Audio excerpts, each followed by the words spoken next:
بسم اللہ الرحمن الرحیم۔ اطمینان قلب اور کام کی سہولت کے لیے جب کسی مسئلے میں اطمینان نہ ہو رہا ہو یا کسی طالب علم کو اپنا سبق سمجھ میں نہیں آ رہا ہو تو یہ دعا کرے: رب اشرح لی صدری ویسر لی امری واحلل عقدۃ من لسانی یفقہوا قولی، یا مقلب القلوب ثبت قلبی علی دینک۔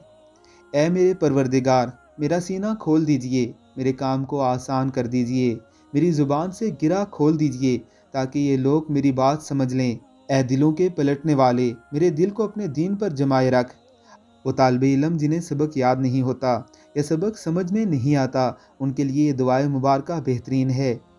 اور وہ لوگ جو لکنت کا شکار ہوں یا کوئی فیصلہ کرنے میں اطمینان نہ ملنے کا شکار ہو جائیں، انہیں بھی یہ دعا پڑھنی چاہیے، ان کے مسائل حل ہو جائیں گے۔